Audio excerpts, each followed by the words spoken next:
This year, the World Council of Churches is celebrating its 75th anniversary. Today, we discuss the past and the future of the World Council of Churches with Reverend Professor Dr. Fernando Enns from Germany.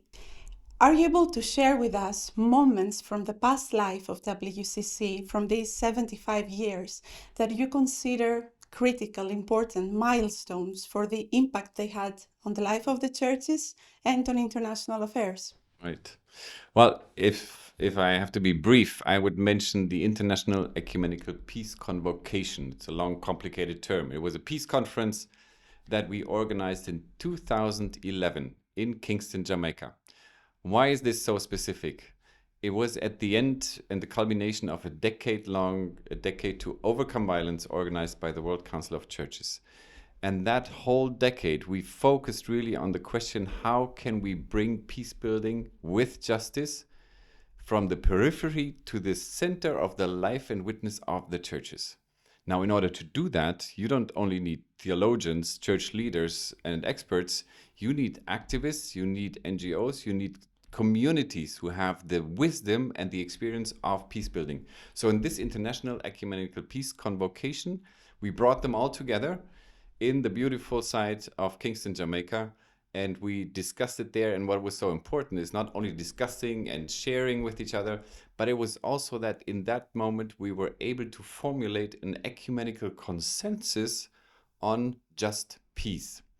So I would consider that as a milestone, that churches from so many different regions, so many different denominations, so many different cultures, contexts, different locations, that they come together to formulate together what is so important for over against a past where you had totally different opinions about violence, about waging war, about the role of the churches in the public sphere when it comes to peace building and so on.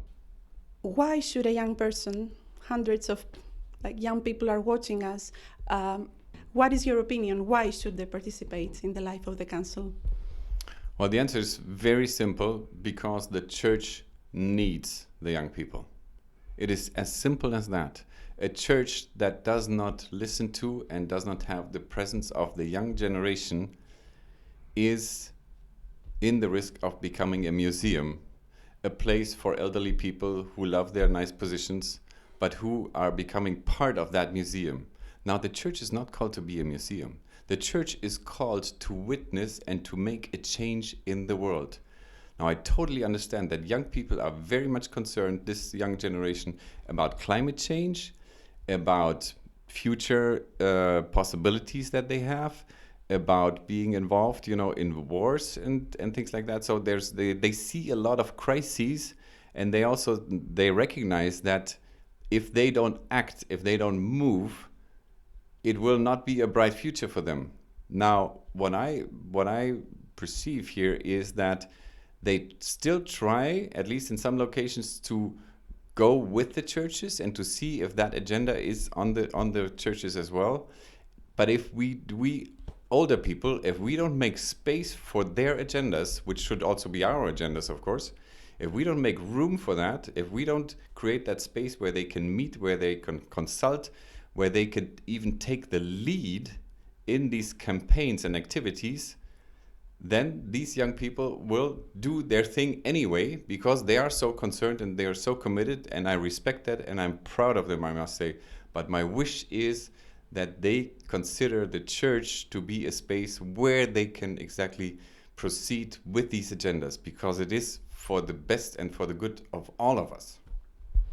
And a last question, in the midst of the colors of the celebrations, the emotions on the 75th anniversary, could you share your feelings with us, your vision for WCC? How would you expect, how would you like to see it in the future, a few decades from now? The World Council of Churches, for me, is really a bright place where I have learned so much. As a young person, very young person, I came into this institution, and the beautiful thing here was that there were always people who taught me and who took me by the hand and allowed me to see things that otherwise I would have never experienced, I wouldn't have seen, I wouldn't have understood.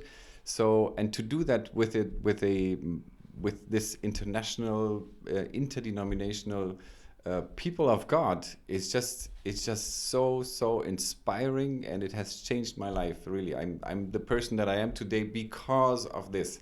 Now, when I say that, that's already providing the answer of what I wish, that we are not.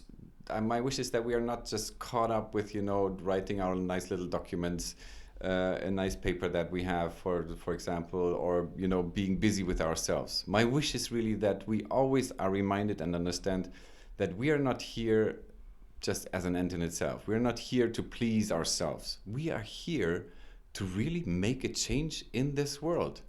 And I'm so proud and happy to see there are a lot of new members in the Central Committee, which is the governing body.